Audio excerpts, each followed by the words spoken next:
What would you do if your family turned their back on you, framing you for a crime you didn't commit? Riley had been betrayed by the very people she trusted. Her father, stepmom, and half-brother all threw her out, blaming her for a theft she didn't commit. But instead of breaking, she fought back. From the streets to a financial empire, she clawed her way up, using every setback as fuel for her rise. Now, with the help of Jake, a man who believed in her when no one else did, Riley was ready to make them pay for everything they had done. Stay tuned to see how Riley gets her revenge, and don't forget to subscribe for more gripping stories. You're not my child anymore. Get out! My father's voice thundered through the howling wind, sharp and final. He stood in the doorway, his face twisted in rage, certain that I had stolen $5 million from the family business. I crumpled to the muddy ground, rain pouring down, soaking through my clothes. "Dad, I didn't do it. Please listen to me," I pleaded, my voice barely rising above the crack of thunder that rattled the windows. He didn't flinch. Without a word, he grabbed my suitcase already packed, as if they'd planned this, and dunked it into a puddle. The filthy water splashed across my legs. Through the kitchen window, the maids peeked, whispering to each other, their shadows flickering in the dim light. I reached for my suitcase, but Tiffany stepped in front of me, blocking my path. My stepmom held my mom's wedding ring between her fingers, the one she'd stolen from the safe after Mom died. With a cruel smirk, she tossed it at my face. "You don't deserve a damn thing," she hissed. The ring struck my forehead, slicing the skin. Blood mingled with the rain. Before I could recover, my half-brother shoved past Tiffany. He kicked me hard in the side, sending me tumbling toward the gate. "Get out, you thief!" he spat. "Aunt Karen, Dad!" My sister's voice sliced through the storm as she stood on the porch, clutching her necklace like it was her only defense against some curse. "Go die with your mother!" she screamed, her words shrill over the storm's roar. Chad yanked open the gate, and with one last shove, I stumbled into the street. I called out to my father, begging him to trust me, but he was unyielding. He turned his back and walked inside, the door slamming shut behind him. Everything shattered. The iron gate clanged shut, locking me out of the only home I'd ever known. The rain poured, the wind cut through my clothes, but there was no time to process what had just happened. I crawled to the suitcase, fumbling with the clasp. Everything inside was drenched. My clothes, a few tattered photos, my ID. They had set me up. A week ago, I'd seen the forged signatures on the company ledger, my name scrawled in someone else's handwriting. I tried to tell Dad, but he refused to listen. Tiffany had him wrapped around her finger. Ever since Mom died when I was 10, Tiffany had wormed her way into our family, turning Dad against me, ensuring Chad got everything: the house, the business, the Carter name. Aunt Karen had been her loyal accomplice, probably the one who'd faked the papers. They'd been planning this for years, and I'd been too blind to see it. That night, I stumbled through the rain, the streetlights flickering out as the storm swallowed everything. My suitcase dragged behind me, heavy and soaked, but I couldn't stop. I didn't know where I was going, just away. The cut on my forehead stung. My ribs ached from Chad's kick, but I pushed forward, desperate to escape. By morning, the rain had eased, and I found myself shivering beneath the awning of a rundown gas station. The clerk barely spared me a glance as I handed him my last $5 for coffee and a stale donut. I sat on the curb, sipping the bitter drink, staring at Mom's ring in my hand. It was the only thing I had left, and I wasn't about to let it go. The next few weeks blurred together in a haze of desperation. I ended up in a cramped, roach-infested apartment on the edge of town, scraping by with what little I had after pawning my watch. I took a job waiting tables at a greasy diner off the highway. The pay was pitiful, and the customers were worse. One guy, wearing a trucker hat, grabbed my arm when I handed him his check, a sleazy grin spreading across his face. "Sweetheart, you look like hell," he slurred. I yanked my arm free and told him to shove it, earning a glare from my boss. Another night, a woman in a fake fur coat stiffed me on a tip, leaving behind a napkin with "loser" scrawled on it. I worked doubles just to eat. My hands cracked from scrubbing floors after closing. I was hungry all the time, my stomach growling so loud I'd press a fist against it to shut it up. One night, about a month after I'd been kicked out, things got worse. I was walking home from a late shift, too broke to fix my busted umbrella, when a guy in a beat-up sedan pulled up. He leaned out the window, offering me a job, said it was easy money, just moving packages. I was desperate, my rent due in 2 days, so I got in. He drove me to an alley behind a warehouse, and that's when I saw the look in his eyes. He grabbed my hair, pulling me toward the back seat, saying, "You're going to earn this the hard way." Panic hit me fast. I fumbled in my pocket, found a rusty pocket knife I'd picked up for protection and slashed at his arm. He cursed and let go, blood dripping down his sleeve. I bolted, running until my lungs burned, the gash he'd left on my shoulder leaking through my shirt. I hid in a dumpster for hours, shaking until I was sure he wasn't coming after me. That's when I met Jake. A week later, I was nursing a beer in the cheapest dive bar I could find, just looking for a place to sit and think. He slid onto the stool next to me, a wiry guy in his 30s with a faded leather jacket and scarred knuckles. "Looks like you've been through some shit," he said, lighting a cigarette. I shrugged, not in the mood to talk, but he kept going. "You look like you've got nothing left." I nodded, taking a slow sip of my beer. He told me his name was Jake, said he used to trade stocks on Wall Street until one bad deal ruined him.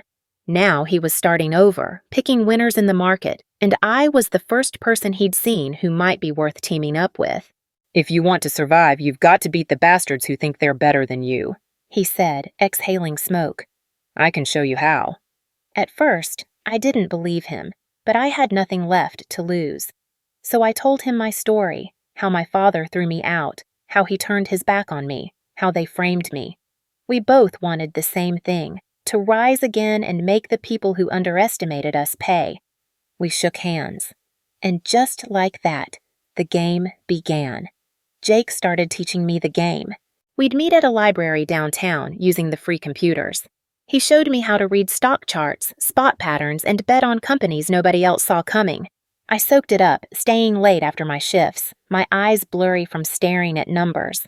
I quit the diner after a couple of months and pooled my savings with Jake to make our first trade.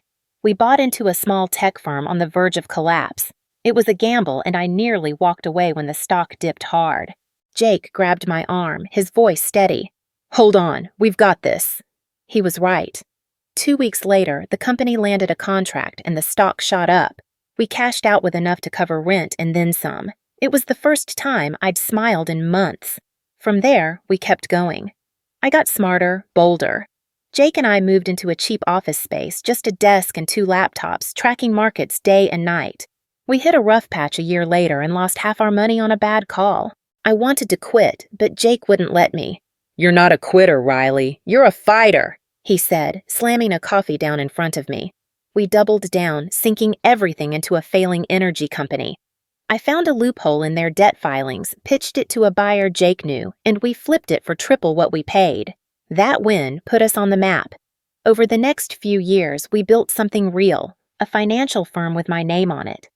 I hired a small team, rented a sleek office downtown, and watched the money roll in. Jake stayed my right hand, the only one I let close. 10 years passed like that. I stood in my office one night looking out at the city skyline, a glass of whiskey in my hand. I wasn't the same Riley who'd crawled out of that alley. I'd turned scars into power, hunger into wealth. My company was worth millions now, and I called the shots. Jake walked in, tossing his jacket on a chair. "You've come a long way," he said, pouring himself a drink. I nodded, glancing at Mom's ring on my desk. It wasn't enough. Dad, Tiffany, Chad, Karen, they thought I'd vanish. They were wrong. I set the glass down and looked at Jake. "It's time they paid," I said. He smirked, raising his drink. "Let's make it hurt." Jake and I didn't waste any time after that night in the office. 10 years of fighting my way up, turning every scar into strength. Now it was time to use it. Karen and Chad were first on my list, 2 of the many pieces of the puzzle that had framed me and cast me out into the storm. I'd kept my eyes on them over the years, following their lives through news clippings and whispers Jake had picked up from old contacts. Karen was still hoarding her share of the family money in that same house, while Chad had climbed to the top, now CEO of Carter Industries, parading around as though he owned the world. They thought I was gone for good. They were about to find out how wrong they were. I started with Karen. She'd always been superstitious, the kind of person who jumped at shadows and clung to the creepy charms she wore around her neck. I remembered how, as a child, she'd scream at me, telling me that Mom's ghost would curse me for even being born.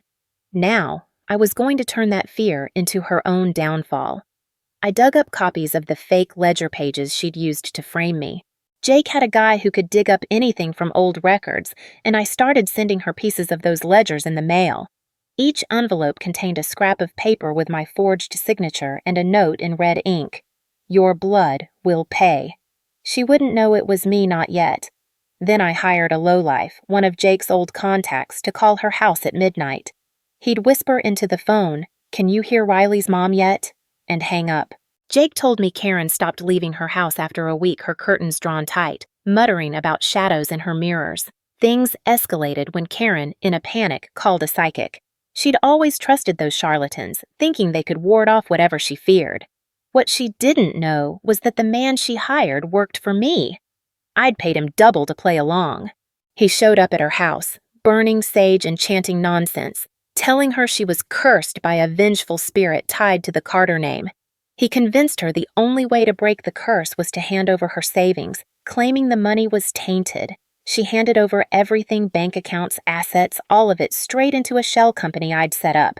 When it was done, I drove to her house myself. She opened the door, pale and shaking, and I walked right in, not saying a word. I dropped the stack of forged ledgers onto her coffee table. "You taught me how to survive, Karen," I said, my voice flat. "Now, I'm teaching you how to live in hell." She screamed, lunging at me, but I turned and walked out, leaving her sobbing on the floor, crying about ghosts. A month later, I heard she'd boarded up her windows and stopped talking to anyone. She was gone, trapped in her own mind. Chad was next, and he wouldn't go down quietly. He'd taken Dad's company and turned it into his personal playground, firing loyal employees while pocketing bonuses. I'd been buying up shares of Carter Industries for years through dummy corporations, keeping my name out of it. Jake handled the numbers, working the details while I bided my time, waiting for the perfect moment. It came during the annual shareholder meeting. I walked into the boardroom dressed in a sharp black suit, my hair pulled back, and took my seat at the table. Chad didn't even notice me until the vote began. By then, I'd secured enough shares to take control. When the chairman called for motions, I stood up. "I move to remove Chad Carter as CEO, effective immediately," I said, my voice clear and unwavering. The room went dead silent. Chad's face turned red, his fist slamming the table. "Who the hell are you?" he shouted, veins popping in his neck. I locked eyes with him. "I'm the nightmare you made," I said, and sat back down. The vote passed. He was out. He didn't take it lying down. 2 nights later, I was driving home from the office when a black SUV swerved into my lane. The driver rammed my car off the road, and I barely got out before 2 guys with hoods jumped me. One pulled a knife, aiming for my chest, but I ducked and slammed my elbow into his jaw. The other grabbed me from behind, and I stomped his foot, breaking free. I ran into the woods, heart pounding until I lost them. Jake picked me up an hour later, his truck idling on a back road. "Chad's behind this," he said, handing me a burner phone. He'd tracked the plates to hired muscle, linked to a guy Chad knew from his college days. We didn't call the cops. Instead, Jake set up a meet with one of the hitmen, offering cash to flip. The guy spilled everything on video, naming Chad as the one who'd paid him to take me out. I posted it online the next morning, tagging every news outlet I could. By noon, cops were at Chad's house, dragging him out in cuffs. The headlines screamed fraud and attempted murder. He got life, no parole, before they locked him up. I mailed him an empty check with a note. "Welcome to the hell I lived in." I watched the news that night in my office, Jake leaning against the desk with a beer. Karen was a wreck. Chad was finished. Jake glanced at me. "You good?" he asked, his tone casual but his eyes sharp. I nodded, staring at the screen where Chad's mugshot flashed. "Yeah," I said, keeping it short. It felt good seeing them fall, but it wasn't enough. Tiffany and Dad were still out there, living like nothing had happened. I turned off the TV and grabbed my coat. "We're not done yet," I told Jake. He finished his beer and followed me out. The dance wasn't over. 2 more steps to go. Jake and I left the office that night with a plan to take down the last two standing, Tiffany and Dad. Karen was a broken shell. Chad was rotting in prison, and now it was their turn. I'd spent years building my empire, waiting for this, and every move had to count. Tiffany was still out there, living off what was left of the Carter fortune, acting like she'd never done anything wrong. Dad was holed up in a retirement home, a shadow of the man who'd thrown me out. I wasn't just going to ruin them, I was going to make sure they felt every second of it. I started with Tiffany. She'd always been the puppet master, pulling strings to frame me for that $5 million theft. I had Jake dig into old company files, and we found proof she'd been skimming cash for years. Offshore accounts, fake invoices, the works. I sent it all to the press, anonymous tips with enough detail to spark a firestorm. Within days, headlines screamed about her fraud, and the feds seized her bank accounts.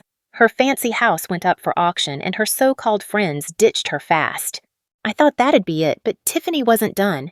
She hit back hard, filing a lawsuit against me, claiming I'd faked the evidence to set her up.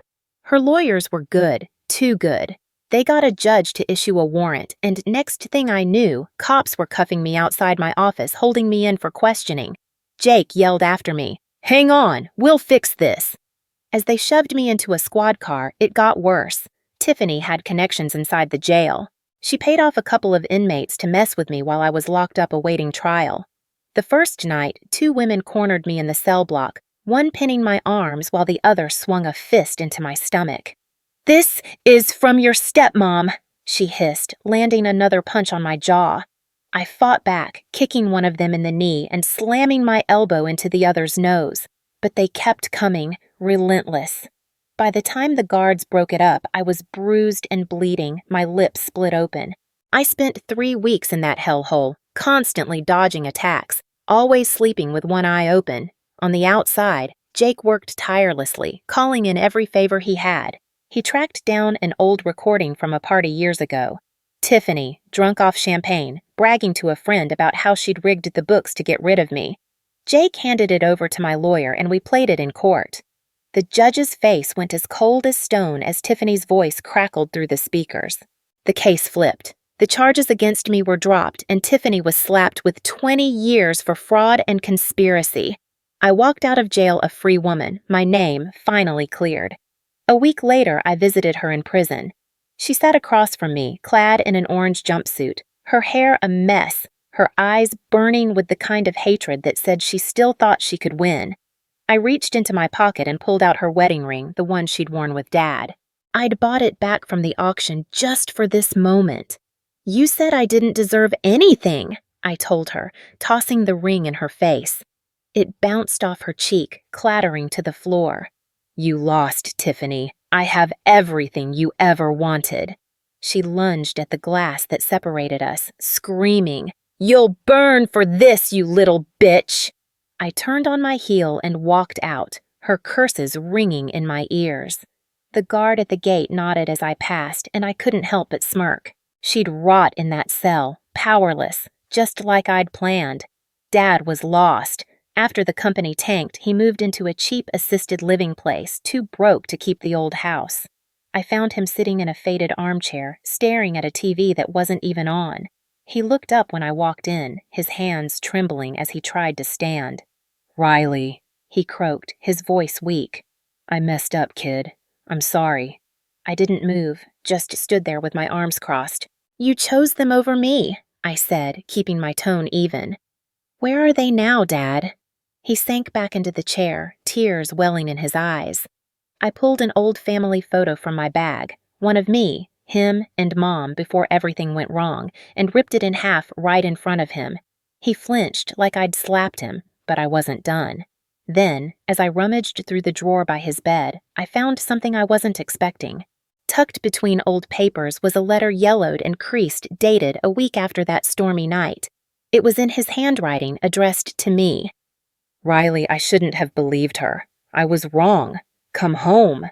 Tiffany must have intercepted it, kept it from me all these years. He wasn't pure evil, just a weak man who'd let her take the reins. I stared at him, the letter in my hand, and he started sobbing. "I tried to fix it," he said, choking on the words. "I was too late. See, I didn't say anything for a minute. Then I dropped the letter on his lap and pulled a check from my pocket, $5,000, enough to cover his bills for a while. Take care of yourself, I said, turning for the door. He called after me, please don't go! But I kept walking. Jake was waiting in the parking lot, leaning against his truck. I got in without looking back. Dad died a few months later, alone, his obituary barely a paragraph in the local paper. Jake sat on my shoulder that night after we left Dad's place, the bourbon sitting heavy between us. Tiffany was locked away. Dad was gone, and the weight of it all pressed down on me. I'd spent 10 years fighting, building something out of nothing, tearing down everyone who'd hurt me. Now it was over, and I didn't know what to do with myself. Jake drove us back to my apartment, the city lights blurring past the truck windows. We didn't talk much, just sat there in the quiet, the engine rumbling under us. When we got inside, I kicked off my shoes and dropped onto the couch, staring at the ceiling. Jake grabbed a couple of beers from the fridge and handed me one. You did it, he said, sitting next to me. They're all gone. I nodded, popping the cap off. Yeah, I said, taking a sip. So why doesn't it feel better? The next few weeks were strange. I went back to work, running the company like always, signing deals and meeting clients. The office buzzed with people who didn't know what I'd been through, and I kept it that way. Jake stuck around, handling the numbers and cracking jokes to lighten the mood. One morning, he dragged me out for coffee instead of our usual meeting. We sat at a little place downtown, steam rising from our cups. You've been quiet lately, he said, stirring sugar into his drink. What's going on? I shrugged, watching the street outside. Just figuring out what's next, I told him. He leaned back, studying me. You don't have to figure it out alone, you know? I glanced at him, his gaze unwavering, and something shifted. Jake had been there for everything. The fights, the victories, the jail cell, the bruises. I'd never really thought about it beyond that, but now I wasn't so sure anymore. Life started to find its rhythm. I sold the old Carter house after the bank foreclosed, using the money to fund a scholarship for kids from rough backgrounds. It wasn't much, but it felt right, something good coming out of all the chaos. Jake helped me set it up, sorting through the paperwork with me late into the night over takeout. One evening, we were sprawled out on my living room floor, pizza boxes scattered, going over applications. He tossed a file aside, eyes locking with mine. You're different now, he said, less angry. I grabbed a slice, smirking. Maybe I'm just tired. He laughed, shaking his head. Nah, it's more than that. You're starting to live again. I didn't argue. He was right. Things felt lighter, like I had finally let go of something that had been weighing me down. When summer came, Jake convinced me to take a break. We drove up to a cabin he'd rented by a lake, just a couple of hours outside the city. It was small, with wooden walls and a creaky porch, but it had a view that stretched on forever. We spent the first day fishing, sitting on the dock with cheap rods we picked up at a gas station. I caught a tiny bass and threw it back, laughing as Jake's line got tangled in the weeds. That night, we built a fire in the backyard, the flames popping as the sun dipped below the trees. I leaned back in a chair, sipping a beer, feeling the warmth soak into my legs. Jake sat across from me, poking at the fire with a stick. He'd been quieter than usual, fidgeting like he had something to say. Finally, he set the stick down, eyes flickering in the firelight. Riley, he started slowly. I've been thinking about this for a while. I tilted my head, waiting. He rubbed the back of his neck, a nervous habit I knew well. When I first met you in that bar, I thought you were just another job, someone I could help get back on their feet. That's how it started. But the more time we spent together, the more I realized it wasn't just that. He paused, taking a breath. I've watched you fight through shit I wouldn't wish on anyone. You're tough as hell, but you've got this heart you don't let most people see. And somewhere along the way, I fell for you. My beer froze halfway to my mouth, and I stared at him. He kept talking, the words rushing out now.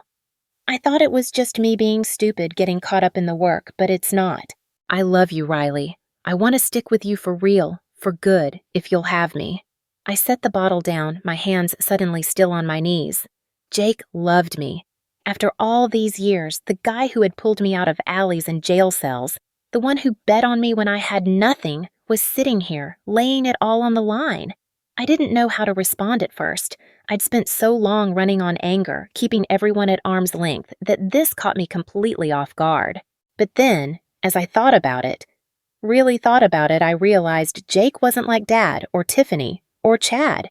He'd never turned his back on me, never asked for anything I couldn't give. He'd been my rock, and maybe, deep down, I felt something too. Something buried under all the mess. I looked at him, his face tense with anticipation, waiting for me to shoot him down. "You're serious?" I asked, keeping my tone light. He nodded without hesitation, dead serious. I let out a small laugh, shaking my head. "You're crazy, Jake. But yeah, I'll have you." His grin broke wide, and he stood, crossing the fire to pull me into a tight hug.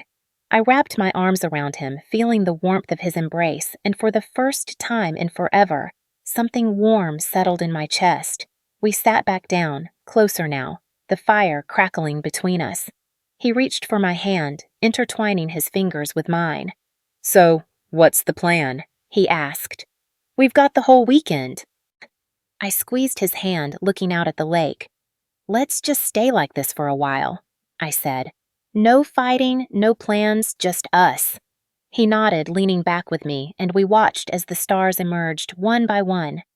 The next morning, I woke to the scent of coffee brewing and Jake flipping pancakes on a tiny stove. We ate on the porch, the cool, crisp air making everything feel fresh. I caught myself smiling more than I had in years. Later, we hiked a nearby trail, winding through the pines until we reached a clearing that overlooked the water below. I stood there, catching my breath, Jake beside me.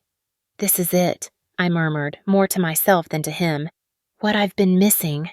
He slipped an arm around my waist. "You got it now?" he asked. And he was right. The revenge was over, the past buried. I had found something better, someone who saw me, all of me, and stayed. I wasn't empty anymore. I was happy. What do you do when everything you fought for is finally within your reach, but the people who wronged you are still out there, living their lives like nothing happened?